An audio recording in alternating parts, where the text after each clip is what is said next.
Hello. For my first lecture, I want to talk about seeking the truth in conversation. This is a skill that I really want to work on with you guys this year because I think it's a hugely important skill. If we're seeking truth in conversation, then arguments, discussions, conversations don't become fights. They don't become battles where I just have to win. They become searches with other people for what is real, which perhaps they see better than I do, or they see some aspect of better than I do. And that's okay, because if I'm talking to somebody else, they see something more truly than I do, and I come around to their opinion, that's a good thing. It's good to lose an argument when the other person is more right than you are. And very often in a conversation, one person may be more right about one aspect, another person about another. And the ideal would be to be able to search through things and to seek into what is more true, what is more real. If we did that, I think that we would have much more civil discussion and much less just kind of fighting that we see in society, in media, in perhaps our own lives. Okay, first off, what is truth?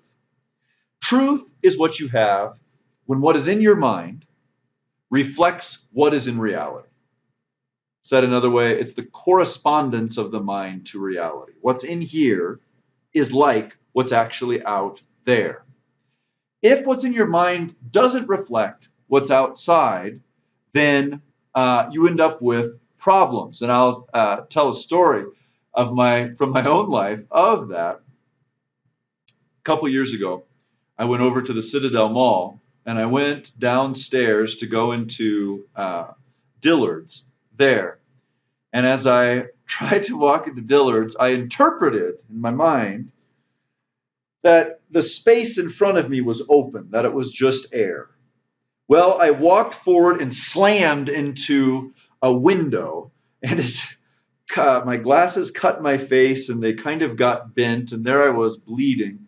And it was this big window, that kind of filled the whole space, and I interpreted it as just air. I walked around, actually tried to find a bathroom where I could kind of clean up, and the lady, first of all, at the store was like, "Oh, I'm sorry, what happened? Did you fall down?" And I said, "Well, I walked into the window over there, not seeing it." And she started laughing. Apparently, there's something intrinsically comic about walking into a window not knowing it's there. But anyway, point being, what was in my mind did not correspond accurately to reality. It wasn't reflective of what was actually there. And I had trouble because of it. And I think that that is consistently true, that if we don't know rightly what is real, our lives are going to suffer because of it. We're not going to be able to accord to, we're not going to be able to live our lives in the fullest way. We'll ram into glass not knowing that it's there because our minds don't actually see what is real. That's one reason to seek after what is true.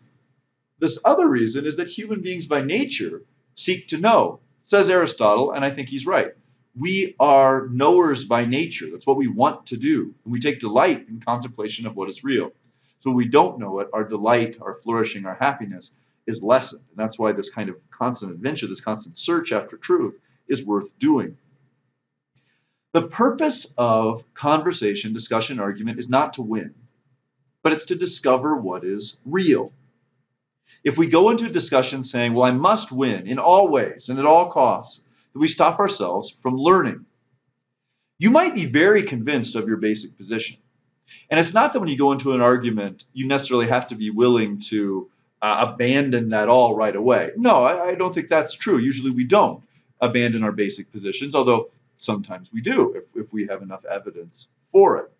But even if your basic position doesn't change, you may see something that you didn't see before. I'll give another example. Not long ago, I was downtown at Acacia Park, and I ended up in a conversation with a man. I'm not sure if he was homeless or if he was just hanging out there, but based on his clothes and different things, he may well have not had very much money. When I started talking to him, what he was rich in was knowledge. Now, I'm Catholic, obviously, And I love my Catholic faith. And for me to be convinced that it was not true would take an awful lot because I'm so convinced that it is true. But as I talked with this man about a question of justification and faith, he was a Protestant, I'm a Catholic, and he had ideas about justification by faith alone that I don't share. We had this argument that I've had a number of times with other people, and he really, really knew his Bible. So when I brought something up, he already knew the passage that I was talking about, and he had something to counter my point. And he would bring up all of these different passages and just could quote scripture better than I could. Wow. Now, did I change my basic position? No. And in the end, I think I could still defend my position pretty well against those other ideas. But here's what I learned in that. One, I learned the truth that I need to keep going deeper in Scripture, that this man had this wonderful kind of like living in Scripture, this depth of knowing different passages that I need to go deeper into. So that was a truth about myself that I learned talking to this man. And then two, his positions on justification by faith alone were things that pushed me, that challenged my own thinking and made me say, wow, I need to learn how better to articulate this and to express it. So it pushed me towards a deeper truth, even though I ultimately don't agree with what he's saying. And I think in a good conversation, a good discussion, those sorts of things happen. We tend to have our own thinking pushed in ways that if we just talk to people that we agree with, it wouldn't happen.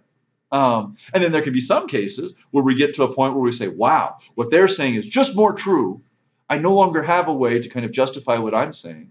And to be honest, I need to go over to their position because it seems more real than what I hold. That kind of thing can happen. Not what happened to me in that discussion, but it's happened to me at different times in other discussions about other things. And I think that we need to have an openness to that when we go into honest intellectual conversation.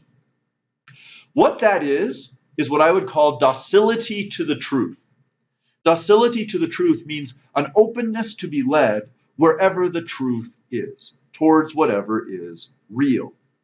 That allows us to see arguments, discussions with other people, not as battles, but as opportunities to see truth more richly, more deeply than we've seen it before. If we look at it in that way, it becomes a shared work. Someone who discusses with us, whether they basically agree with us or they basically disagree with us, can be seen as a shared work of striving towards what is real, striving towards what is true. It doesn't have to be something where I use underhanded means that we'll talk about later on, like ad hominem arguments, where I just insult the person. What you're saying isn't true because you're gunky, okay? Or straw man arguments, where I pretend that their argument is something much weaker than they're actually the argument they're actually making, and I tear down that argument without really engaging with why they hold what they hold. If we do that kind of thing, we're not really engaged in truth seeking. We're just engaged in winning, and we're going to leave ourselves in whatever ways that we're deceived, in whatever ways that we don't see things truly. Conversation really ends up having no developmental purpose for us, no way that we actually go deeper into what is real, which is the whole point of good conversation. So we need to have that attitude, and perhaps sometimes, now we'll meet other people, we'll have discussions with other people who are kind of embattled, who are not really docile to the truth, not open to it. But our own openness then could encourage them and help them to be able to come out of that sort of embattled place and be able to see more what is real, more what is true, which actually could have the effect of them being convinced by what we have to say, which is much more likely in that context than if it just becomes a fight when people are just going to say, well, I'm not going to lose no matter what, or I'm not open at all to what this other person is saying. We can't paradoxically even really win in any significant way, in any way that actually helps someone to change their mind and come to what's more real, unless we come into the conversation with a real openness to what they have to say, to finding the truth, wherever that may lead. To do that, we have to listen and to ask questions, to show that we're open because we care about why the other person holds what they hold. We want to be able to understand, why is it that this person thinks this? And then from there, we can discuss. From there, we can still continue to disagree and to think that what we hold is more true. Absolutely. but we need to do that from a context of really striving to understand. And so here in these first weeks of this course, I want to talk about these skills, talk also about just thinking well. What does it look like to think well? So then as we go through the whole rest of the course, we can be working the whole time on also on those skills of seeking truth in conversation. Talk to you soon.